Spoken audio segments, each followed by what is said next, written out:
Our client studied fashion design from a top university in London, graduated in 2018, and 6 years later, this month, she finally got her I-140 EB-3 fashion design green card approved. For anybody thinking about going through the EB-2, EB-3 process, we're gonna go through everything so you can see what does it take and all the different twists and turns that might exist in a case like this. Let's go. Hi everyone, my name is Joseph. I'm the managing partner here at Tsang and Associates, where we solve legal problems with creative solutions. So let's start with this, right? The client graduated from a top university. She worked in 2 other companies to gain job experience. This is important because later on we were able to use those job experience. And then finally she came in as a J1 trainee to the United States for wholesale trading to help out. A company petitioned for her I-140. That was really great. She was working there as a trainee. The company liked her a lot. Petitioned, got it approved. Wonderful.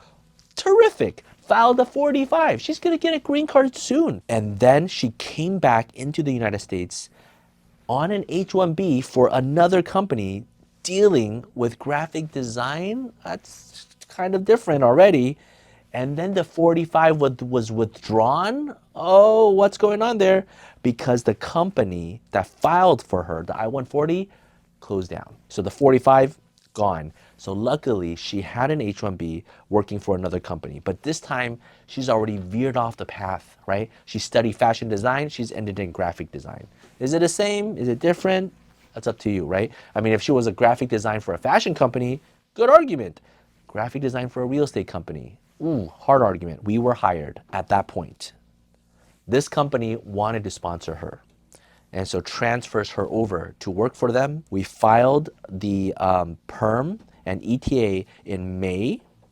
In June, 1 year later, the perm was approved, and then we filed the I-140 right afterwards. And you're asking, how can she possibly file the I-140 right after the perm was approved? Because we were able to backdate and use the old priority date that the old company filed that got dissolved, right? So that's the beautiful thing about immigration. Maybe you have baggage in your life. Maybe you have baggage in your immigration history.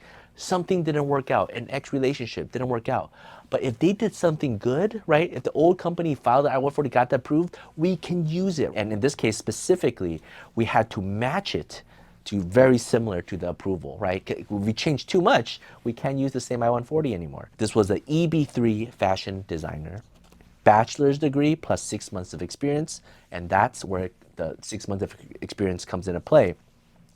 How long she worked as a J1 trainee, how long did she work at the previous job experiences before coming to the United States, the job employment letters from back in 2018 and 2019, we needed to get in 2024 in order to file and get it approved. Grace and her team dived into this case, and this is not even the most complicated part of this case, right? All of this was difficult, but you know what? The company didn't want to provide documents. That made this case even more difficult. The company is a large company. They're very secretive about their finances, about a lot of things. So they just would not be willing to give any documents. So we had to work with very little. So much strategy. How to use the previous I-140, match it with this company. This company didn't have financials, but we used the H-1B documents to prove that she was getting paid and she's already getting paid and she's getting paid more. We got letters from the company CFO explaining the company finances. This is the journey of somebody who wants to get a green card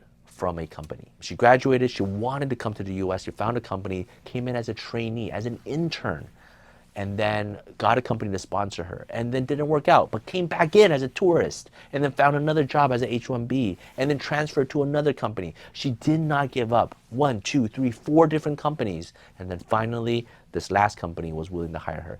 In this economy, you cannot give up. She believed in her dream of doing fashion design, and from her degree and her studies in Europe all the way till now, I can't wait to see what kind of impact she's going to have on her field. It's this kind of perseverance, it's this kind of dedication to her craft that's going to make her great. And that's it. Thank you for watching. If you have any questions, feel free to reach out. Take care.